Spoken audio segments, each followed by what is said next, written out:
y todas. Hoy nos encontramos en un episodio más de Ritmo Verde, el podcast del Consejo Ecuatoriano de Edificación Sustentable. Hoy nos encontramos con Rubén Dávila. Bienvenido, Rubén, a este espacio. ¿Cómo estás? Él es gerente de línea de grifería de FB Área Andina. Rubén nos acompaña el día de hoy en representación de nuestra empresa socia, quien nos va a contar un poco sobre cuáles son las nuevas tendencias, qué es lo que está pasando, qué ha pasado en esta etapa y en esta transición hacia nuevas adaptaciones que estamos viviendo ahora en temas de sostenibilidad. De acuerdo. Así que Rubén, bienvenido a este espacio. Gracias, Joana, te agradezco mucho por la oportunidad, un placer estar aquí con todos y a lo que necesiten saber sobre nosotros, la empresa, sostenibilidad, adelante. Muchísimas gracias, Rubén. Bueno, Rubén tiene una trayectoria súper grande en temas de sostenibilidad y en toda la transformación que ha venido viviendo la empresa por más de 20 años. Y bueno, queremos conocer qué más han hecho, pero antes de esto queremos hacer como un romper el hielo aquí entre nosotros. Te invito a que cojas cualquiera, ¿no? Cualquiera de estas preguntas para yo poder hacerte una de ellas. A ver, dice: si tuvieras que construir tu casa en cualquier parte del mundo, ¿dónde sería y con qué materiales sostenibles lo harías? Sin pensar mucho, dime la respuesta. A ver, la construiría en alguna playa, no te sabría definir exactamente cuál, porque me gusta mucho el ambiente de playa por la tranquilidad y me gusta mucho el bambú, por ejemplo. Sé que es un material muy noble, resistente y sobre todo que grita naturaleza, ¿cierto? Entonces eso haría una casa en la playa llena de bambú con espacios abiertos. Y ese sería un sueño, la verdad. Sería muy lindo hacer eso. Otra. Vamos. A ver, esta. A ver, perfecto. A ver, esta es buena. Dice: ¿cuál ha sido el peor error de sostenibilidad que has visto en un edificio? No digas el nombre del edificio. Está bien, el peor error de sostenibilidad en un edificio. Uno que era... No era muy alto, eran como unos 10, 12 pisos, repleto de ascensores. ¿Ya? Y no había gradas. Es decir, para ir por las gradas había que ir casi que por un laberinto. Malabares. Entonces te obligaban a ir por el ascensor cuando yo iba al segundo piso, podía haber tranquilamente subido por las gradas y no hubo manera. ¿En serio? Y eso te digo, no era muy grande, había 8 pisos creo y dije, ¿está bien? Bien, la última. La última, ya. A ver, perfecto, veamos. Todos responden cosas diferentes. A ver, este también es chévere. ¿Qué tan sostenible es tu propia casa? ¿Se vale admitir pecados de diseño? A ver, en mi casa yo tengo 2 hijos adolescentes ya y tenemos la costumbre de reciclar, separar plástico, separar biológico, separar cartón, papel. Acudimos a una de las cadenas de supermercados a hacer el canje de puntos no sé qué. Tengo puestos restrictores de FB en mi casa, por supuesto. Igual recién cambiamos a un inodoro de doble descarga. Pero por ahí te digo, el pecadillo que todavía cometemos es usar muchos plásticos de un solo uso, que estoy tratando de que paremos un poco porque si no es ese tema del reciclaje, no sé, bueno, sí, como hacen reciclaje, yo también hago reciclaje en mi casa. Si tú has visto como la diferencia que es de todo el tema de plásticos, papel y todo, y basura común, es como... La caneca de plástico es enorme, la de cartón es un poco más chica y claro, la caneca de los biológicos todavía más pequeña, pero bueno, así resulta. Perfecto. Bueno, muchísimas gracias, Rubén. Eso, ¿okay? No, de nada. Qué bien. Bueno, ahora vamos a pasar un poco de... Hemos dividido como ya comentábamos al inicio, hemos dividido este breve diálogo por bloques y queremos hablar un poco ahorita sobre tecnología y ahorro. En cuanto a FB Área Andina, ¿qué significa para FB el concepto de consumo y cómo se traduce este tema en sus productos? Cuéntanos un poquito sobre eso. A ver, el consumo fue una filosofía que FB adoptó más o menos en el año 2010.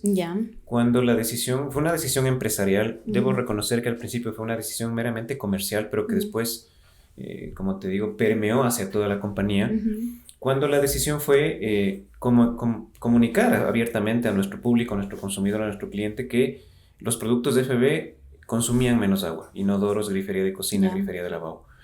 Y la verdad es que fue complicado porque siempre adoptar una política en una empresa, la gente empieza a preguntarse, ¿y esto nuevo qué es? ¿Qué significa? ¿De qué me sirve? ¿Cómo se hace? Pero creo que a la larga hemos recurrido ya mucho tiempo y el resultado es sumamente positivo porque eso ya está interiorizado en la empresa y tratamos de educar a la gente.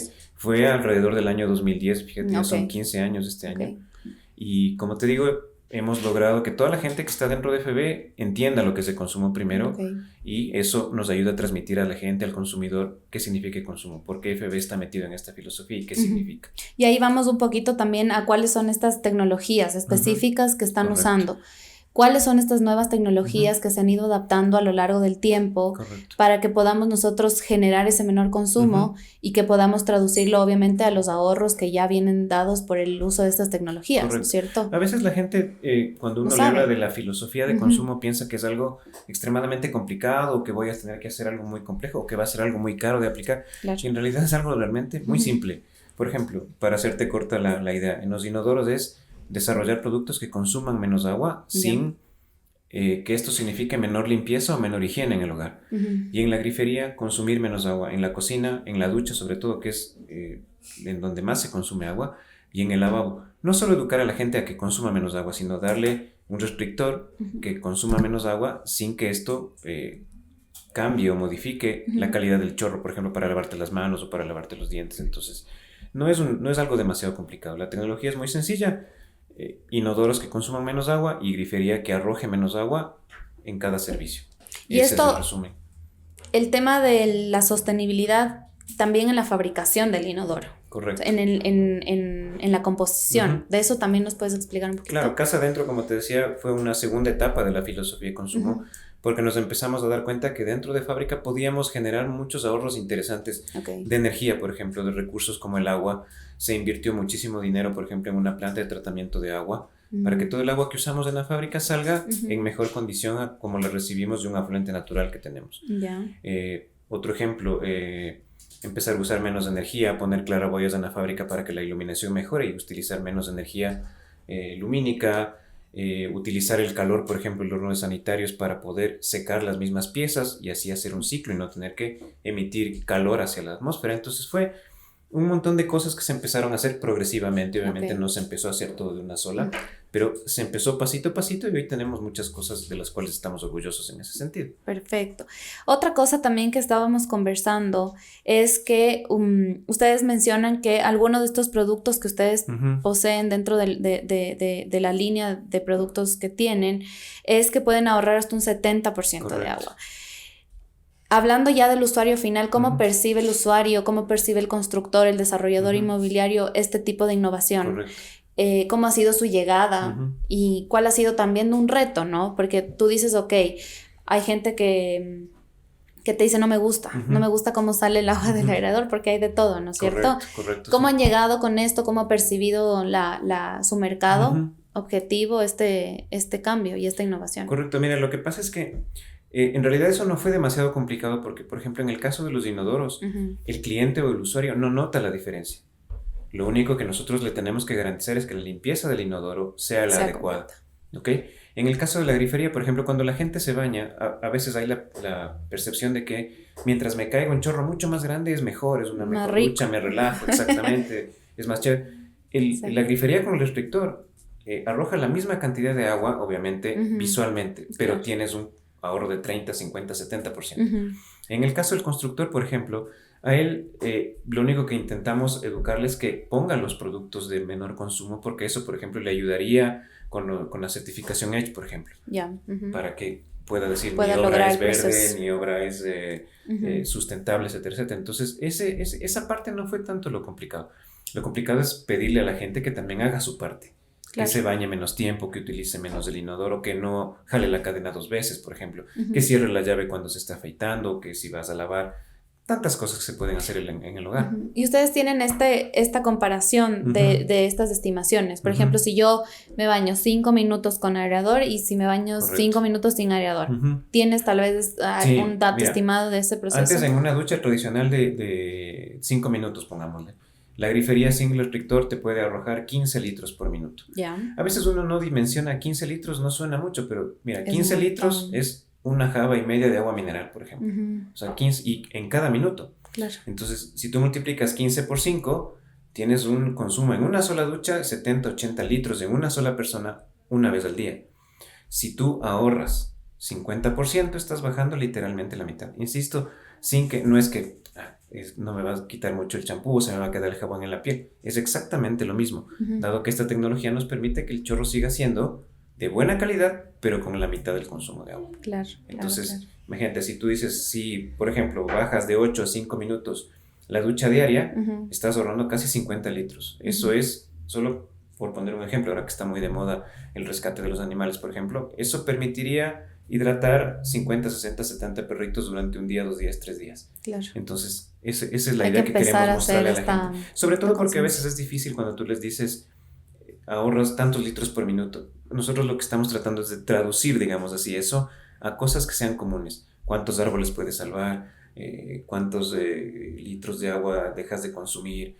Etcétera, sí, porque etcétera. Yo creo que hay mucha gente y muchos usuarios que no dimensionan, ¿no? Exactamente. Y este es uno de los principales factores. Es lo que hablábamos, por ejemplo, el reciclaje. Tú no dimensionas cuánta basura generas hasta que la ves y te toca bajar a botar la basura seleccionada. Entonces yo creo que una parte súper importante que rescato de la gestión que ustedes hacen es o sea, empezar a dimensionar el consumo que tienes y de un elemento que en temas de construcción muchas veces no está tan hablado, digamos así.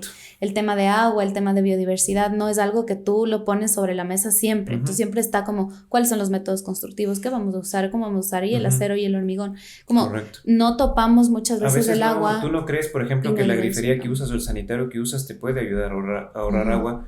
Y tal vez es un poco... la gente cuando le dices ahorro de agua piensa, por ejemplo, en la lavadora. Claro. Siempre piensa primero en la lavadora. Pero... obviamente, aparte de la lavadora, el aparato sanitario que más agua usa en el hogar es el inodoro. Es el segundo de mayor uso, entonces tiene uno que empezar a educar a la gente, mira, ahí puedes ahorrar. Y en esta fase yo también, bueno, en algunas cosas que he escuchado y he podido revisar de todo lo que ustedes hacen, también es algo que la gente ya puede como do it yourself, o sea, como que tú coges, compras el aerador, lo pones en tu casa, si no te vino así el edificio, lo puedes hacer tú mismo. Entonces, eso también es algo importante que rescatar, la grifería es, como tú lo dijiste, do it yourself. Puedes ir a comprar el restrictor, se cambia súper fácil. Tenemos un video explicativo, si es que es muy complicado, pero no necesitas ni siquiera llamar a un plomero o un instalador, lo puedes hacer tú mismo en tu casa en 3 minutos y ahorras la mitad del agua. Y cuesta como $2. Cuesta baratísimo, $2, $3, $5. Sí, eso que justo. Que si uno inclusive dimensionaría todo el ahorro económico que tiene de agua, eso se pagaría en 2 semanas. Es que sabes que hay gente que no sabe ni cuánta agua consume en su planilla de agua. O sea, si tú les preguntas, yo me acuerdo que estaba en una charla y les dije, ¿cuánto es su consumo de agua en su planilla para empezar a hacer un ejercicio ahí? Correcto. Y la gente no sabía, o sea, no sabes cuánto tú consumes, o sea, no dimensionas. Y eso es algo que yo rescato de la gestión que ustedes hacen. Vamos con la producción responsable. De acuerdo. Como FB, en todo el proceso que ya hablábamos de producción, ustedes tienen algo súper importante y es la eliminación de las emisiones dentro del proceso de fundición, que muchas veces uno no ve puertas afuera, ¿no? Correcto. Entonces, toda esta gestión que ustedes han hecho de producción más limpia, digamos así, cómo se ha ejecutado, hace cuántos años vienen haciéndolo, porque todo esto se traduce al material que se compra. Correcto. Cuando la fábrica arrancó a mediados de los 70, hace mucho tiempo, obviamente hay que entender, la fundición manejas metales calientes, claro. ¿Sí? Cobre, zinc en caliente, la fundición lo que hace es fundir una pieza y pasa de un estado líquido a un estado sólido. Y eso realmente generaba muchísimos vapores. Claro. Y durante mucho tiempo ese proceso se quedó así. Con las venidas a partir del año 2000 de nuevas tecnologías, una de las cosas más importantes que hemos hecho, por ejemplo, es reemplazar el proceso tradicional de fundición por una máquina que no emite ningún tipo de gas ni ningún tipo de ruido. Obviamente es una tecnología muy moderna, europea, que lo que hace es hacer el mismo proceso de fundición, de corte, de maquinado de las piezas a alta velocidad, con una precisión muy alta, sin siquiera emitir ningún tipo, insisto, ni de gas ni de ruido al ambiente. ¿Y desde cuándo tienen esta proceso? Eso se implementó en el año 2023 aproximadamente. Es una máquina nueva que nos está permitiendo inclusive mejorar la eficacia de los procesos productivos, porque como te digo, nos permite hacer piezas con mayor eficiencia, menos merma, menos piezas malas, y eso obviamente aumenta productividad también.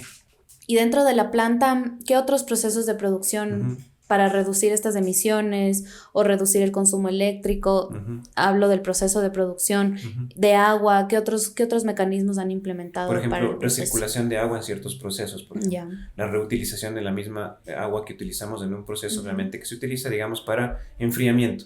Hacer que recircule para que no solamente llegue, se use y pase, sino que en lugar de estar consumiendo más agua, a pesar de que puede ser agua natural de un afluente, recircularla para que utilizar menos, la primera. Otra, por ejemplo, utilizar el mismo calor, por ejemplo, en la fábrica de sanitarios, para poder hacer el secado de las piezas sin tener que utilizar combustible. Se utiliza ahí, se armó, estamos orgullosísimos de eso porque fue una idea que le nació a los propios ingenieros y operarios de la fábrica. Ahí no se contrató nada externo. La gente dijo, miren, tenemos un proyecto, ¿por qué en lugar de emitir que salga el calor hacia la atmósfera, reingresamos, utilizamos esto y nos ayuda a secar la pieza y así evitamos, como te digo, que eso salga al ambiente? Y ahora estamos usando eso y ha sido un proyecto súper exitoso en la fábrica de sanitarios. Dentro de la fabricación de sanitarios, la composición que tiene el sanitario también tiene como procesos tal vez de materia prima reciclada también. Sí, el sanitario en sí, para que la gente lo sepa, es... La pieza sanitaria, antes de ser sólida y antes de ser impermeable, es un barro, es un barro cocido. Se hace una mezcla de tierras, se forma con un molde de yeso una figura de barro, prácticamente, y esa figura se seca, se esmalta y se manda al horno. Exacto. Si las piezas antes del proceso de esmaltación, por ejemplo, tenemos algún defecto, eso tranquilamente, literalmente se puede compactar y se puede volver a utilizar, vuelve otra vez al estado líquido y vuelve otra vez a la producción. ¿Y esa materia prima, de dónde viene? Tenemos diferentes proveedores, hay proveedores locales, hay proveedores externos, es una mezcla de algunos proveedores de tierras de arcilla, caolín, cuarzo, feldespato, depende. Acá en depende Ecuador, de la composición que vayas acá en el Ecuador no hay muchas minas de ese tipo, pero tratamos también de que sea una compra local. Y también tiene una porción, digamos, importada de materia prima. Perfecto. Y dentro de este proceso hay algo súper interesante que fue el proceso de transición hacia los instructivos digitales, todos estos códigos QR que tienen ustedes. ¿Cuáles son estos beneficios que han encontrado justamente para la reducción y el consumo que tenemos nosotros en los baños y todo lo más de todo lo que son las toallas de papel? Cuéntanos un poquito sobre eso. Esa idea vino, tal vez es muy interesante entenderlo porque la gente se empezó a dar cuenta que teníamos un altísimo consumo de papel de impresora, de tóners de impresora, porque mandábamos todas las instrucciones de instalación impresas, el repuestálogo impreso en cada producto, no importa que la caja era chiquita o la caja era grande, iba una hoja de papel con todas las instrucciones impresas. En algún momento dado dijimos, dado que empezó a generarse esta moda, esta tendencia de los códigos QR, donde tú puedes cargar cualquier tipo de información, ¿por qué no vamos trabajando? Debo reconocer que nos dio un poco de miedo, y te voy a explicar por qué. Porque el plomero que es el que instala, es una persona muy tradicional, a veces es una persona autodidacta, ¿sí? Que no ha tenido una formación universitaria, algo formal, sino que se ha hecho en el día a día, con experiencia, ¿no? Totalmente empírico. Y el miedo que teníamos es que estas personas nos dijeran, bueno, ¿y dónde está la hojita que yo sigo para instalar? Pero dijimos, mira, vamos haciendo el proceso de a poco. Empezamos en el 2021, 2022, empezamos a reemplazar un grupo de productos. Los productos más sencillos fueron los que empezaron primero. No hubo ningún problema, no hubo ningún reclamo. A la gente le gustó que con el código QR en etiqueta tú tenías la hoja de instalación, la hoja de repuestos, la imagen del producto, podías ir a la página web inclusive. Y seguimos porque no encontramos ningún obstáculo. Y nosotros nos fuimos autoconvenciendo de que era lo correcto. Entonces ahora, hoy por hoy, este año espero que hasta julio, agosto aproximadamente, ya terminemos todo este proceso que inició, como te digo, hace 3 años. Todavía no se culmina. Estamos en el 95% de los productos sin hoja de instalación. Todavía nos falta una pequeña porción que estamos trabajando durante esta mitad de año, pero creo que ya para finales de este año está todo 100%. 0 hojas reemplazadas por códigos. Qué bien. Pero esto también ustedes lo han acompañado de procesos de formación, ¿no? A los instaladores. Correcto. Tienen una academia. Nosotros tenemos un departamento de servicio técnico que suele organizar charlas de capacitación con los instaladores, en donde, entre otras cosas, se les enseña siempre a instalar, a manipular bien el producto, porque a veces los defectos del producto no vienen necesariamente por el producto como tal, sino fruto de una mala instalación. Entonces les enseñamos a instalar, a manipular y sobre todo les decimos, mira, hoy el uso de un dispositivo electrónico es masificado completamente, sin importar el nivel socioeconómico de la persona. Entonces se les enseña, mira, a través del código QR usted puede ir a la página web, bajar el repuestálogo, bajar una imagen, inclusive la hoja de repuestos, porque a veces lo que suele pasar, que eso también nos habíamos dado cuenta, es que el cliente recibía el producto y la hoja de instalación y repuestos terminaba en un cajón o en el basurero. Tampoco es que le servía de mucho, entonces al reemplazar eso por el código, el cliente ya puede inclusive cuando quiera entrar a ver el producto en nuestra página web, en nuestra aplicación y bajar la información que necesite. Perfecto. Y esto en costos, por ejemplo, y en metas de reducción de consumo también para la empresa fue muy representativo. Correcto, sí. Son más o menos unas entre 600 y 700 redes más o menos cada año. Es muchísimo. Toneladas de papel que obviamente, como te decía, puedes tú salvar 5, 10, 17, 12 árboles grandes dejando de usar esa cantidad de papel. Y no solo eso, sino que también dar la idea de que estamos preocupados por eso de casa adentro. Porque para nosotros sería tal vez muy fácil decir, no, ahorren agua, miren, no se bañen tan largo, cierren la llave cuando se cepillen los dientes, pero si la gente no ve eso casa adentro, no suena demasiado convincente. Entonces hemos tratado de hacer cosas también en fábrica para mostrar a la gente, mira, estamos ahorrando el papel de esta manera. Por eso el producto viene así, por eso la caja es reciclable, por eso esto, por eso aquello. Y haciendo referencia a lo que tú dices, casa adentro, ¿cuáles son estas políticas internas, tal vez que ustedes manejan justamente para cuidar el agua, para disminuir el uso de papel? Porque casa adentro es como, ¿cómo nos evaluamos? ¿Cómo estamos? ¿Qué transmitimos? Sí, mira, una de las cosas interesantes de ahí es que, por ejemplo, cualquiera de estas iniciativas, primero, nosotros tenemos evidentemente baños de servicio para el personal, baños de servicio para los operarios. Todos esos baños siempre ahora tienen inodoros ahorradores de agua, tienen los restrictores en las duchas, por ejemplo, en los vestidores, tienen los restrictores en los lavabos. Se procura siempre, por ponerte un ejemplo, poner sensores de luz en áreas que no son de tránsito fluido, continuo, correcto, gracias. Entonces la luz se apaga y si la gente no está, cuando la gente llega se prende la luz y listo, pero enseñarles a la gente a ahorrar energía, por ejemplo, enseñar a la gente a que camine dentro de la fábrica, que no se movilice en el vehículo como a veces era costumbre, sino que camine, menos emisiones, más salud, etcétera, etcétera. Entonces, sí hemos hecho cosas casa adentro. Perfecto. Y vámonos un poquito también hacia el tema de conciencia y cultura que ustedes siempre están desarrollando, promoviendo. Cuéntanos un poco sobre estas campañas educativas que ustedes tienen, también cómo ha sido la experiencia dentro de diferentes procesos de visibilidad que ustedes han tenido este año, por ejemplo, y también cómo ven ustedes el rol del consumidor con todos estos temas de sostenibilidad dentro ya de los hogares ecuatorianos. Sí, ha sido un reto porque tenemos la misión de educar a la gente en este tema del ahorro. En las charlas que damos, yo siempre suelo repetir, la mitad del trabajo la hacemos nosotros, pero la mitad del trabajo, la otra mitad del trabajo la tiene que hacer el consumidor. Claro. Entonces ahí tienes que explicarles cómo, lo que hablábamos de las duchas, de cerrar el agua, de poner el aireador, de cerrar la llave cuando enjabonas los platos en la cocina, tantas cosas que se pueden hacer. Hemos intentado usar redes sociales, por ejemplo, nuestra página web, generar videos al respecto, siempre haciendo uso de un poco la emotividad, ¿no? Ahorrar agua a veces no está muy relacionado con el futuro, por ejemplo.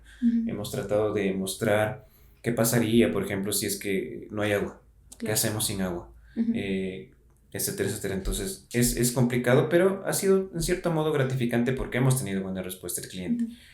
Recientemente, hace poco estuvimos en la cumbre de sostenibilidad y la gente, a mí me gustó mucho la reacción porque la gente se sorprendía en saber que con la grifería de la cocina se puede ahorrar agua, con la grifería del lavabo se puede ahorrar agua, con la ducha se puede ahorrar agua, hay gente que no lo sabe.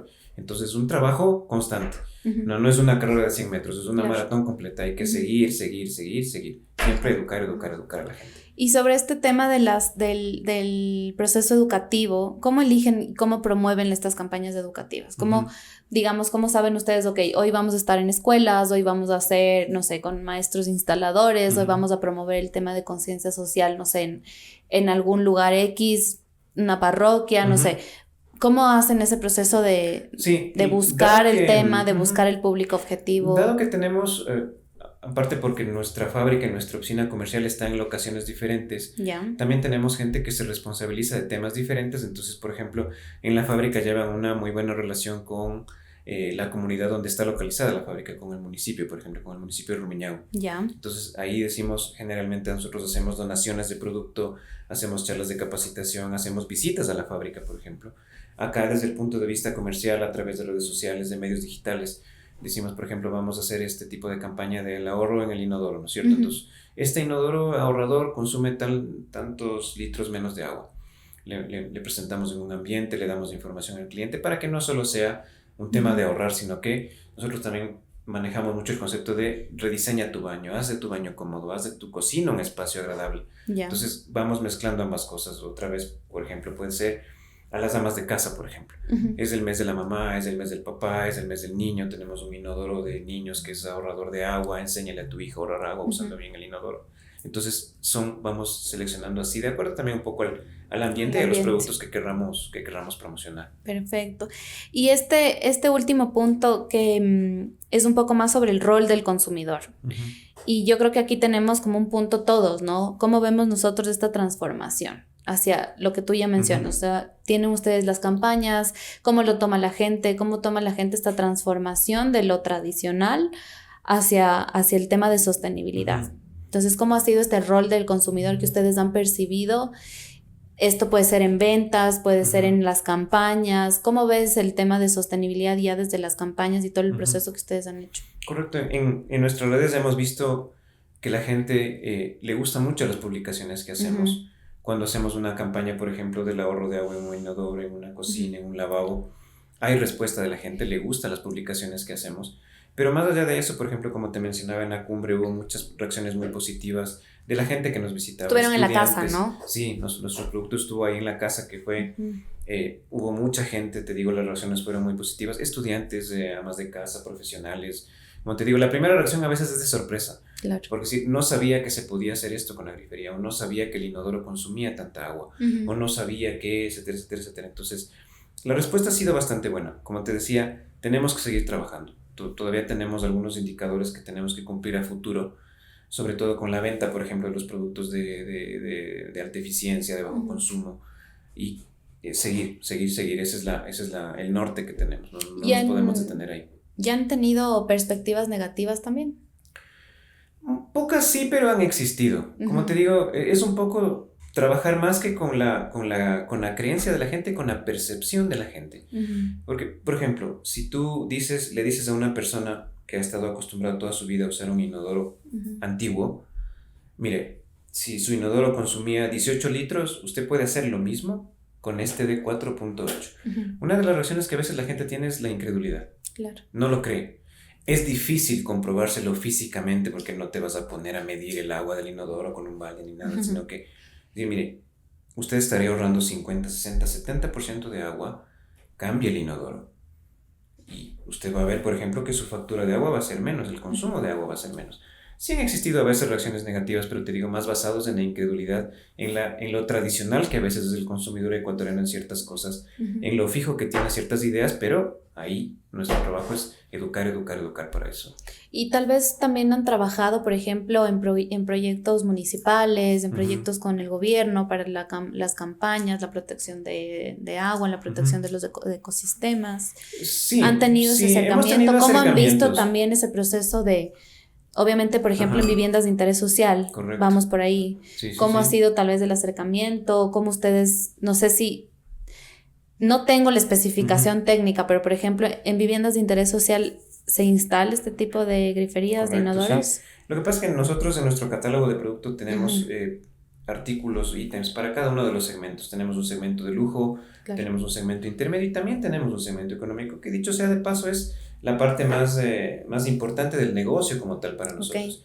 Entonces, el Estado se ha preocupado, sí, a veces de hacer obras, de hacer casas, hacer 100%. Casas, ¿okay? Y como eso se lo entrega a constructores privados o particulares, es con ellos con quien nosotros tratamos. Okay. Pero lo bueno del producto FBI y del consumo es que tú puedes encontrar el ahorro de agua en un inodoro que te cuesta $200 como en uno que te cuesta 50. Okay. Sí, hemos tratado, por eso la filosofía ha ido penetrando, como te dije, a varias partes. La eficiencia es la misma. La eficiencia es la misma, ¿sí? Galones más, galones menos, siempre hemos procurado que la grifería de lavabo, voy con el negocio que manejo yo, la grifería de lavabo que te cuesta $14, una llave muy sencilla, es el mismo consumo de agua de una llave de lavabo que te puede costar $100. Evidentemente hay diferencias de diseño, de material, de aplicaciones, claro, etcétera, etcétera, pero el ahorro es el mismo. No podemos decir, no, es que si es económica para una casa de interés social, el ahorro no va a estar, no, el ahorro está de lo uno a lo otro, en el 100% del catálogo de FB. Perfecto, perfecto. Yo creo que eso es súper importante porque a veces no reaccionamos, ¿no? No vemos ese proceso que tiene y todo lo que nos has contado, ¿no?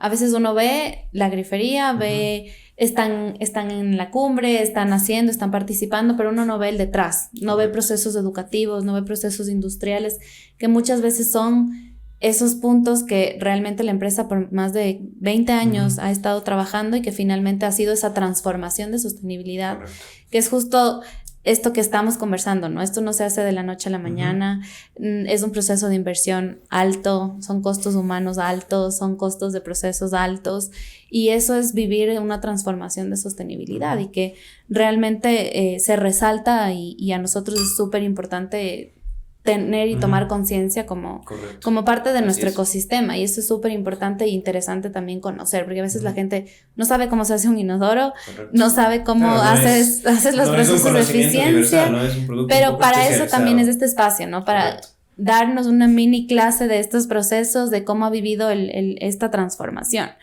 Y justo hablando de esta transformación, Rubén, tú tienes más de 25 años en FB. Correcto, sí. Cuéntanos cuál ha sido tu mayor desafío justamente en esta transformación de sostenibilidad de la empresa. Te digo, creo que en algún momento lo mencionamos al inicio, es que nosotros mismos creamos, incluyéndome, que esta transformación de sostenibilidad es posible, porque yo he trabajado 25 años en FB, pero obviamente conocemos de nuestro competidor, conocemos de otras industrias, y a mí a veces me sonaba la idea como que esto de sostenibilidad es solamente poner cosas bonitas en un informe, en una carpeta, hacer una mini campaña en redes y listo, pero fue tal vez convencernos de que casa adentro se podían hacer cosas interesantes. Entonces, a mí me pasa, por ejemplo, cada vez que voy a la fábrica, me cuentan cosas nuevas y te digo, me late mucho el corazón porque digo, esto es donde yo trabajo, qué bueno que la gente hace este tipo de cosas, que a veces, como tú dices, no se ven. La gente no las conoce, entonces nuestro trabajo desde marketing es darlas a conocer.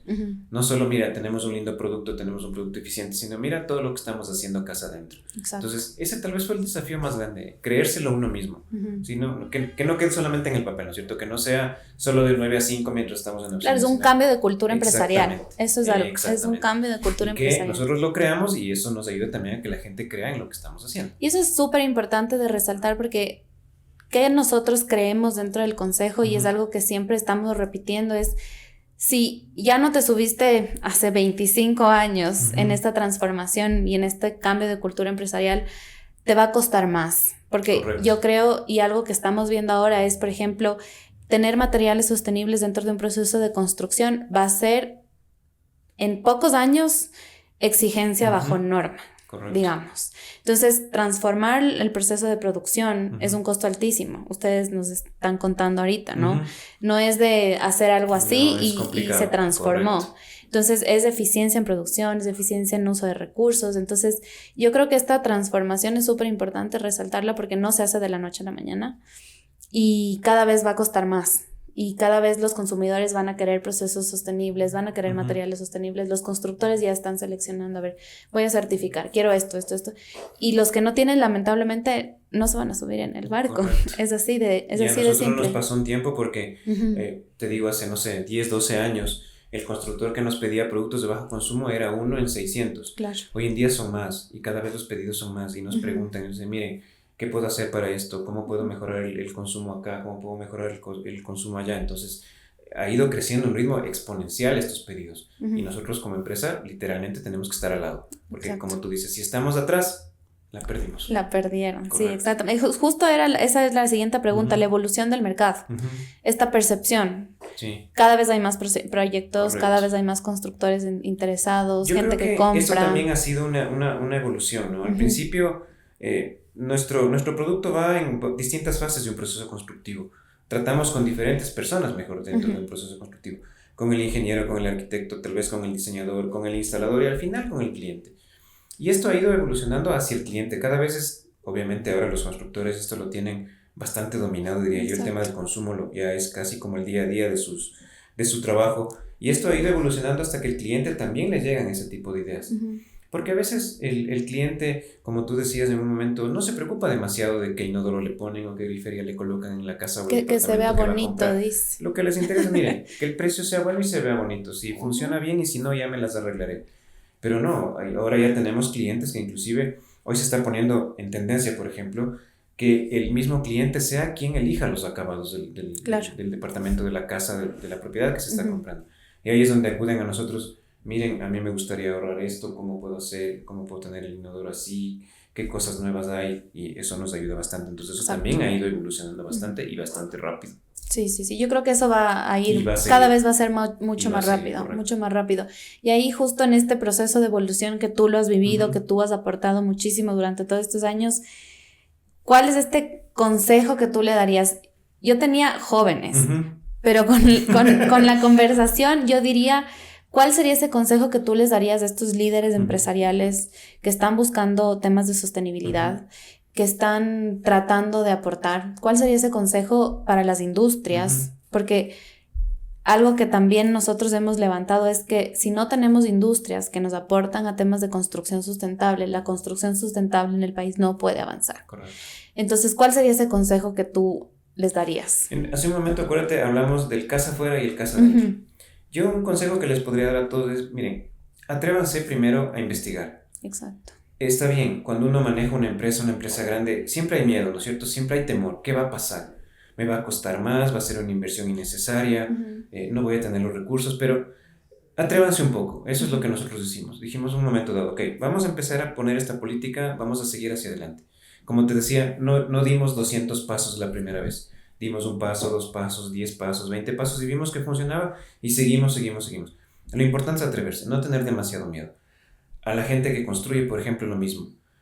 Busquen aliados, consulten, investiguen. Hoy hay muchísimas fuentes de información. Información es lo que sobra, como se suele decir. Exacto. Pero anímense, atrévanse, consulten, pregunten, indaguen qué hay de nuevo, en dónde puedo ahorrar, qué existe, qué tecnologías nuevas. Creo que ese es un buen consejo, atreverse. Y sobre todo, como te decía, reitero, creérselo.